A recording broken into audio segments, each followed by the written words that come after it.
Welcome to session 135 of the Bible in a Year commentary. If you started the series on the 1st of January, then today should be the 15th of May. Today we'll be looking at Micah 5 to 7 and Psalm 130. But so far in Micah, we've started the first two rounds of Micah's warnings and hope. Micah was a pre-exilic prophet to both the northern kingdom of Israel and the southern kingdom of Judah. He used Israel to refer to the entire nation, and then referred to each kingdom by its capital, Jerusalem in the south and Samaria in the north. He declared judgment and destruction over Israel. God would destroy them and remove their idol worship from the land. He will bring an enemy to conquer the land. They were guilty of oppressing the poor and selling off their land. They ignored the prophets, preferring to listen to false prophets who told them what they wanted. But then Micah ended that first round on a high note. God will gather the remnant of Israel after he brought judgment on them. Then Micah started his second round of warnings and hope. He challenged Israel's leaders for suppressing justice and oppressing those that were meant to lead. He called out the false prophets who led and preached whatever people wanted them to preach. And then Micah brought his second round of hope. There will be a future time where God will establish his holy city in the mountains of Jerusalem. In that time, all nations will come to the city and worship God. There will be peace and flourishing, where each person will have their own little Garden of Eden. While they will soon suffer, God will eventually rescue them and bless them. Let's jump in with today's reading, Micah 5 to 7. At the end of yesterday's reading, Micah was focusing on the future hope, likening Israel to a pregnant mother who currently is in pain and agony, but will experience the joys of her pregnancy in the future. Micah continues with this idea. The people are facing sieges and attacks from their enemies, but there will come one from the town of Bethlehem who will lead the people. Therefore, God will let his people be sieged and attacked until, like a mother giving birth, this new leader arises and can bring his people back into the children of God. He shall be like a shepherd and a king to the people of God, and he will be their peace. Through this new leader, God will restore the remnant of his people who will join him in destroying their enemies. God then declares that he will remove from Israel the things that people have been putting their trust in: military strength, pagan magic, idols, and foreign gods. By purging his people of these things, he is once again making them holy before him. This brings us to Micah's third and final round of warnings and hope. God challenges the people, asking them how he has oppressed them to make them behave this way. This answer is obvious. He hasn't. Micah notes that God's primary desire isn't offerings or sacrifices, but that it's his people will pursue good things, justice and kindness, walking humbly with him. God then points out that he can no longer ignore the wickedness that is happening in Israel. He challenges the wealthy who have been cheating people out of their money with dishonest scales. Rich men who have lied and practiced violence so they can amass wealth for themselves. God will punish them, so that when they eat for pleasure, it will no longer satisfy them. And when they sow to increase their wealth, it will produce nothing. Micah then begins to mourn. There is no one good left. Instead, everyone is wicked and violent.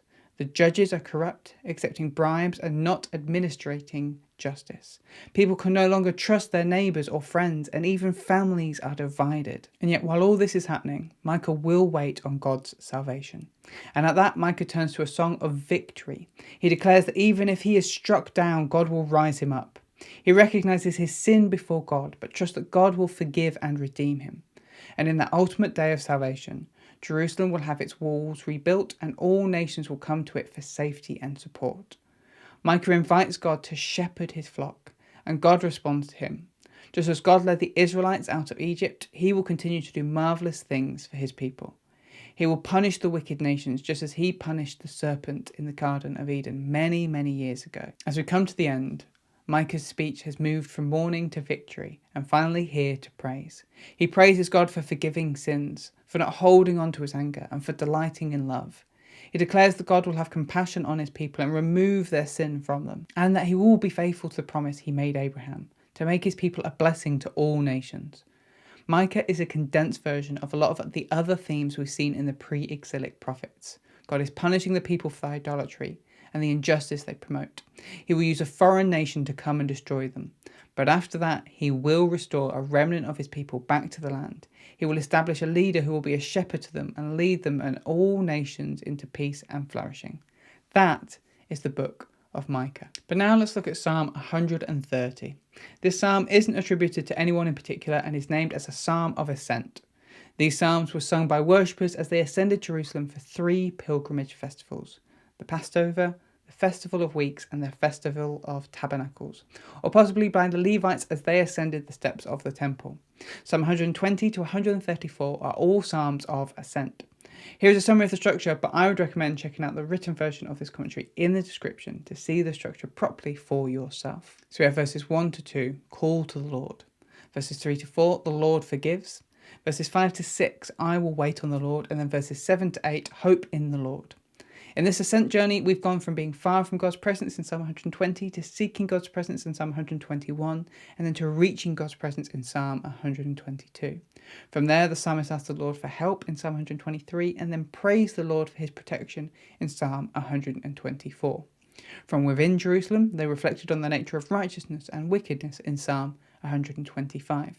They thanked God for how he restored his city, but also asked for more in Psalm 126. This led the psalmist to reflect on the importance of God being first and foremost in our lives in Psalm 127, and then fearing God in Psalm 128.